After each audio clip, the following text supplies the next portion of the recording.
The propeller wash is knocking back my braids as I step onto the baking tarmac runway. Mom, Dad and Missy are behind me, but they are silent. There are stern hugs from Mom and Dad, but Missy buries herself into my chest and I feel her fingers clutching, then digging hard into my back. And then the tears. I cannot cry, my insides feel like hardened clay. I try to smile at Mom, but her brown eyes scare me. They are vacant, and I do not want to become that person. The minder is waving me over, and I know this is the moment I have to leave, so I turn my back and stride forward. He is white as white, not only his skin, but his shirt, and the badge strung around his neck. "Well done," he says, taking my hand. I know this is hard, but he does not know. He and his badge are from another place where everything is gray right angles and clean shiny floors. I feel myself sinking into the chair, and suddenly hands are reaching around my waist, and I jolt back shouting at the minder. "It's the seat belt, you have to wear it, Zoe," he says, stepping back. I knew he wouldn't understand. "I do not want a belt." "No," I say, "I do not." He stares at the floor and looks exactly like he wishes I was easier, but half expected me to be this way. I don't know what he'll do with me. There's a pathetic window next to my chair, and I glimpse our house in the distance nestled among a thicket of papaya trees on the hill, halfway between the village and the beacon. I can just pick out my bedroom window glinting in the sunlight, my perfect portal over the island and hide from which I'd spent hours, days, weeks spotting these noisy metal birds. But I never thought I'd be forced to use one. I refuse the seat belt 3 more times, and minder clenches his jaw and walks up the narrow passage murmuring to the pilot. They think I cannot hear a word. Do they think I am stupid? "She won't," he says, desperate. I hear the pilot unbuckle his belt, and he is stepping out of the cockpit, and his face is very red, but I can't really hear him above the deadening hum of this machine. I assume they've given up because the plane is moving. As we pivot onto the runway, I see Mom and Dad standing outside the customs hut, arm in arm. Missy is on the brown grass with her face in her hands.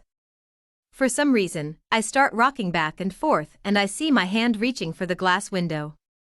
And there's a tightness in my chest and a choking sensation I can't stop, like every unstoppable wave I've ever surfed. My eyes are filling with water as I rest my forehead on the window and watch my family become smaller and smaller. The hum is rising to a deafening roar, and it feels like I am being pressed back into my seat. I try to lean forward, but I'm thrown backward as the plane jolts, and suddenly the deafening roar is gone. My eyes widen. We must be flying. I look at Minder across the aisle. He is smiling at me. I look away over the blue bay beneath me that is studded with skiffs, and I see Liberty amongst them. Her sail is neatly stowed around the boom. I wonder if I will sail again. I wipe my eyes, but I can't stop crying. "She has a lump," they'd said. "I won't go," I'd said.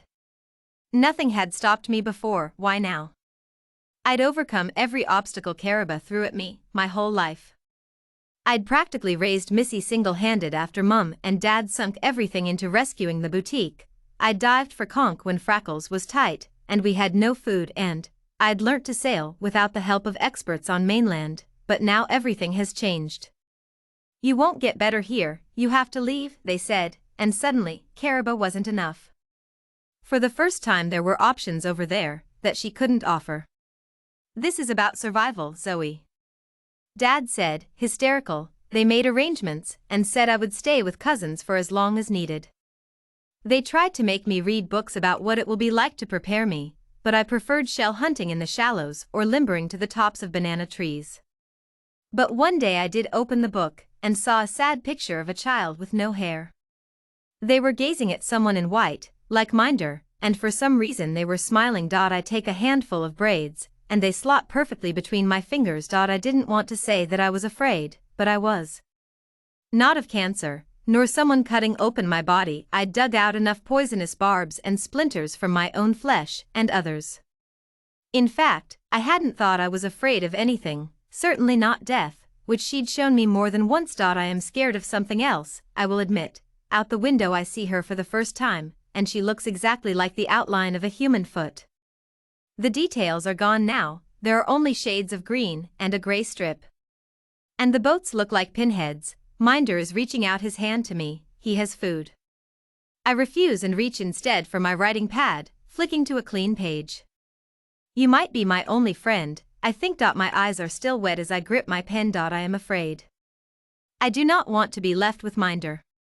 His cleanness and whiteness are real bad. I hope they aren't like that where I'm going.